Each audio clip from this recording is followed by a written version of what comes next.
Timmy Bell was an ordinary boy from Brookwood, or so it seemed. With his messy brown hair and a grin that never seemed to leave his face, Timmy looked just like every other 8-year-old in his class. He had friends, loved playing soccer, and especially enjoyed reading comic books. But there was something about Timmy that made him different, something he never dared to tell anyone. One crisp fall afternoon, as Timmy sat in his room struggling with his math homework, he felt a strange sensation. He was concentrating so hard on the numbers in front of him that he didn't even notice the pencil in his hand trembling. The numbers on the page were starting to blur. Timmy blinked, rubbed his eyes, and suddenly the pencil levitated. He froze, his breath caught in his throat. His hand hovered above the desk, and the pencil seemed to dance in mid-air, as if obeying a silent command. He tried to grab it, but as soon as his fingers brushed the air beneath it, the pencil dropped back to the table with a soft thud. "Did I do that?" Timmy whispered, his heart pounding. He couldn't believe what he had just seen.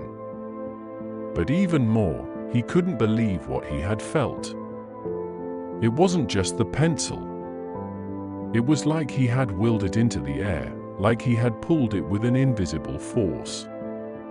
Timmy's first instinct was to run downstairs and tell his parents, but something inside him stopped him.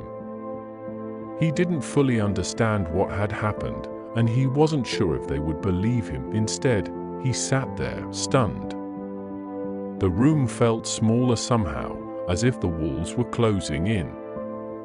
Timmy knew something had changed inside him, but what it was, he had no idea. The next few days were a whirlwind of confusion. Timmy kept his secret to himself, afraid that someone would find out what he could do.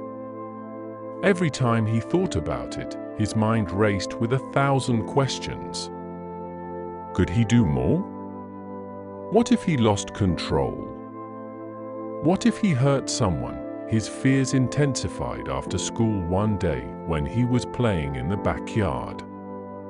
Timmy had been tossing a small rock in the air, absent-mindedly focusing on his newfound ability. But this time, something was different. The rock began to float higher, then higher still, until it was hovering about 6 feet off the ground. Timmy's eyes widened. He tried to will it down, but his hands trembled. The rock spun faster, and he felt a strange, almost overwhelming sensation, a surge of power that made his heart race.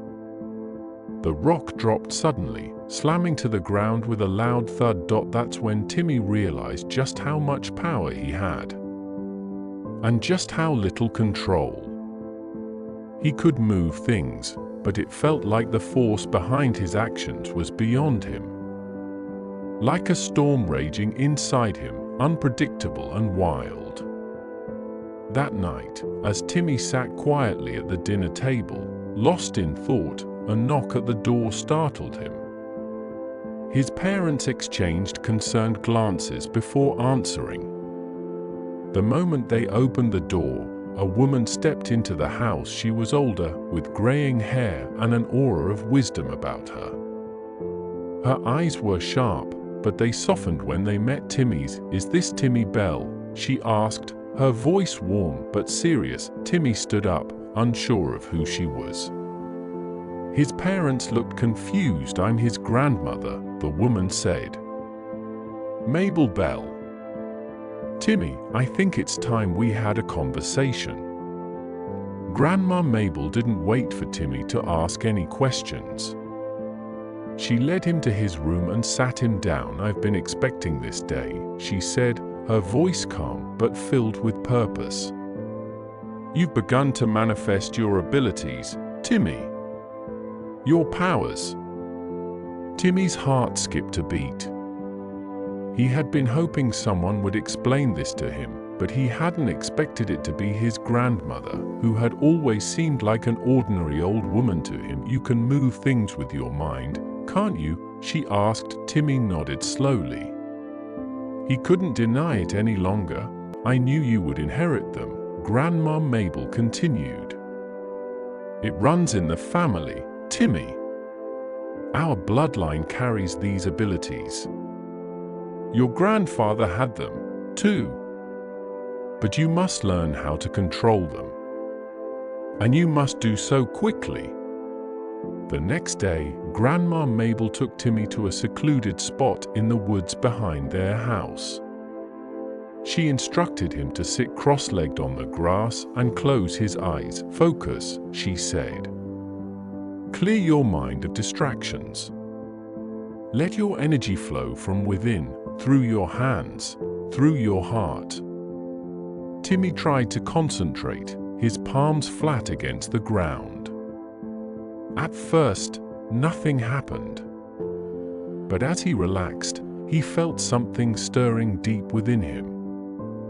It wasn't just the physical movement, it was as if his entire body was attuned to the world around him, connected to the very air, the earth beneath him. Grandma Mabel guided him through different exercises, teaching him how to channel his thoughts into controlled movements. They practiced with smaller objects, leaves, stones, sticks, gradually building Timmy's ability to focus. You must understand, Timmy, she said after a few hours of training, that with great power comes great responsibility. These gifts are not for personal gain. They are for others, to help the world. Timmy's mind buzzed with questions. But why me? Why do I have these powers? You will understand in time, she replied. But remember, not everyone who possesses such power uses it for good. There are those who would take advantage of it. As the days went by, Timmy grew more confident in his abilities. He could move objects more easily and began to explore other aspects of his powers. He was learning to control the energy inside him, to focus it into different shapes and directions. But then something happened, something that made his heart race. One evening, as Timmy was walking home from school, he felt it again. The strange sensation he had felt the first time he moved the pencil. The hairs on the back of his neck stood up, and he turned sharply to find a dark figure standing at the end of the street. Timmy froze. The figure was cloaked in black, their face hidden in shadow. The person was still, watching him with an unsettling calmness. You have great power, Timmy Bell, the figure said, its voice low and menacing. Timmy's breath caught in his throat. He felt a chill run through him, deep into his bones. Who are you? He demanded, trying to sound brave. The figure stepped closer. I am the Seeker, it said, its voice carrying a sense of darkness. And I have come for your power. The Seeker's words haunted Timmy that night. Who was this person? Why had they come after him? And what did they mean by, come for your power? The next few days, Timmy struggled with doubt. Grandma Mabel had warned him about the dangers of power, but this felt different. The Seeker had promised Timmy something that seemed so much easier than the responsibility his grandmother spoke of. Imagine what you could do with all this power, the Seeker's voice echoed in Timmy's mind. No one would stand in your way. You could change the world. No one could hurt you. No one could hurt anyone you love. It was tempting. The power to change the world. The power to protect people. But Timmy knew deep down that the Seeker's offer was a lie, a trap. Still, the temptation lingered. One evening, Timmy found himself standing at the edge of the woods, staring out into the distance. He could feel the energy within him pulsing, a constant reminder of the power he wielded. It was growing stronger, and he was beginning to feel that he was capable of great things, but then Grandma Mabel appeared beside him. "You are stronger than you think, Timmy. The choice you make today will define the rest of your life." Timmy looked at her, a mixture of fear and uncertainty in his eyes. "What if I'm not ready?" Grandma Mabel placed a hand on his shoulder. "No one is ever truly ready. You must trust yourself. Trust that your heart knows the right path." Timmy closed his eyes, took a deep breath, and made his decision. He would not let his powers control him. He would use them to help others, just as Grandma Mabel had taught him. With newfound resolve, Timmy turned to face the future, knowing that the road ahead would not be easy, but it was the only road worth walking. The days following Timmy's choice were filled with a mixture of relief and uncertainty. He knew he had made the right decision, but doubts crept in at night when the world was quiet and he was left alone with his thoughts. Could he truly live up to his responsibilities? Could a boy like him protect others with so much power inside him? But the most unsettling part of it all was the lingering presence of the Seeker. No matter how hard Timmy tried to forget about the cloaked figure, his mind couldn't escape the feeling that the Seeker was watching him, waiting for the perfect moment to strike. One afternoon, as Timmy walked home from school, he felt it again, a sudden chill in the air. He turned the corner near the park and froze. The Seeker stood at the entrance of the park, his dark figure outlined against the setting sun. "Timmy," the Seeker called in a low, almost hypnotic voice. "I've been waiting for you." Timmy felt a shiver run down his spine, but he stood tall. "I've made my decision. I'm not going with you." The Seeker smirked, stepping forward. "You misunderstand, boy. I'm not asking you to join me, I'm offering you a chance to make everything easier. Power, control, no more fear. I can teach you to harness your abilities in ways you can't even imagine." Timmy's heart pounded in his chest. The Seeker's words were smooth, enticing. But he remembered what his grandmother had said, the greatest power is the power to choose. The Seeker's promises were empty. Timmy knew that now. He wasn't after Timmy's good, only his submission. "I'm not interested," Timmy said, his voice firm. "I don't want to use my powers for anything other than helping people." The Seeker's face twisted in anger, and for a moment, Timmy thought he saw something other than a man, something ancient, dark, and cruel. "You will regret this," the Seeker hissed, before disappearing into the shadows, leaving Timmy standing there alone with a heart full of questions. Was that a threat? What did he mean by regret? Timmy's resolve wavered for only a moment. He had chosen the path of light. He had chosen to help others, and no amount of temptation would change that. Over the next few weeks, Timmy's training with Grandma Mabel grew more intense. She knew that the Seeker wouldn't give up easily, and Timmy needed to be prepared for whatever came next. "Remember, Timmy," she would say after each session, "control isn't about power, it's about balance. The world around you is in constant motion, and you must learn to move with it, not against it." Timmy spent hours practicing different techniques. He learned to move larger objects with his mind and began to manipulate the elements, shaping gusts of wind with a mere thought, creating small bursts of fire that danced on his fingertips, and even bending water into forms that mimicked creatures from his imagination. But it wasn't always easy. The more powerful his abilities became, the harder it was to maintain control. During one particularly difficult exercise, Timmy lost focus for just a second, and a gust of wind spiraled out of control, knocking over a large tree. "Stay calm, Timmy," Grandma Mabel said sternly but kindly. "You're learning, but you must always keep a clear head. The moment you let your emotions take over, the power becomes something else.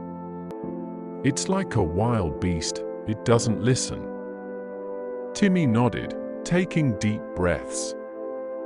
He felt the wildness inside him, the overwhelming surge of energy, and he knew that his greatest challenge wasn't learning how to use his powers, it was learning how to control them. That night, as Timmy lay in bed, he thought about the Seeker's words. He couldn't afford to lose focus, not now. The world was too dangerous, and there were too many people who needed him to stay strong. But he also understood that he couldn't face the darkness alone. Grandma Mabel had taught him that strength didn't just come from within, it came from the support of those who cared about you. Timmy didn't have to wait long for his first real test. One evening, as he was walking home from school with Sarah, his best friend, a loud crash echoed through the streets. Timmy and Sarah turned in unison to see smoke rising in the distance, just beyond the edge of the town. "What is that?" Sarah asked, her voice trembling as Timmy felt the knot in his stomach tighten. He knew something was wrong. Without thinking, he grabbed Sarah's hand. "We have to go," he said urgently. They ran toward the smoke, their feet pounding against the pavement. As they got closer, they saw that a building, one of the older shops in town, was on fire. Flames were licking at the walls, and the thick smoke billowed into the sky. People were standing outside, watching helplessly as the fire spread, but no one was moving to help. Timmy's heart raced. He could feel the power inside him, a pressure building in his chest. This was it. This was the moment he had been waiting for. He pulled Sarah back and focused. His hands trembled, but he forced them to steady. He reached out with his mind, visualizing the fire, seeing the flames like a wild animal, untamed and destructive. He took a deep breath and tried to command it to push the flames back. The wind began to swirl around him, pulling at the smoke and pushing it away. Timmy felt the fire respond, the heat coming under his control. Slowly but surely, the flames began to retreat, the smoke dissipating in the wind he summoned. But then, something went wrong. The wind, which had been steady, suddenly spiraled out of control. Timmy gasped as the force of the wind knocked him to the ground. The flames surged again, this time more fiercely than before. "Timmy!" Sarah screamed. He struggled to get to his feet, but his mind was scattered. He couldn't focus, the pressure was too much. The wind and flames twisted around him, spinning faster, growing stronger, and then, just as he thought he couldn't control it anymore, he heard a voice in his head. A familiar, soothing voice. "Focus, Timmy. You must find your center." It was Grandma Mabel. In that moment, he remembered everything she had taught him, the balance, the calm. He closed his eyes, took a deep breath, and centered himself. Slowly, the wild winds calmed, and the flames died down. When he opened his eyes, the fire was out. The smoke had cleared. People around him were staring, their faces a mixture of shock and awe.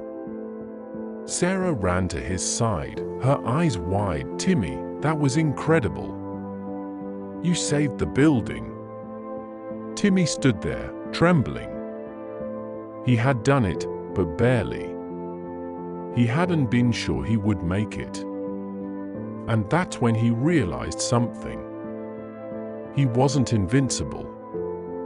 He was still learning, still struggling to control the power within him, but the feeling of helping people, of making a difference, was more powerful than anything else he had ever felt. The next morning, as Timmy walked home from the fire, the weight of what had happened hung heavy on him. He had saved the building, but the wildness of the experience made him question his control. What if next time he couldn't control it, and then, just as he passed the park, he felt it? That familiar chill in the air. The seeker. Timmy turned quickly, and there the cloaked figure stood, his eyes glowing faintly in the twilight. "You're getting stronger, Timmy," the seeker said, his voice smooth. "But power like yours isn't meant to be held back. You could do so much more. Why limit yourself?" Timmy felt a surge of anger rise in him. "I'm not like you. I won't use my powers for destruction." The seeker chuckled darkly. "Destruction? No, Timmy. Creation is what I offer. You can reshape the world. You can end suffering. Imagine it, no more pain, no more fear." Timmy clenched his fists. "I won't fall for your lies." The seeker's smile faded. "You will, in time. Power like yours is too great to resist. I'll be waiting when you change your mind." With those final words, the seeker vanished, leaving Timmy standing alone in the gathering dusk. But this time, Timmy didn't feel afraid. He felt ready. He had made his choice, and he would stand by it, no matter what the seeker promised. Moral of the story: power is not about what you can do, it's about what you choose to do with it. Every choice, no matter how small, shapes who you are and who you become. True strength comes from control, responsibility, and the unwavering commitment to use your abilities for good, even in the face of temptation.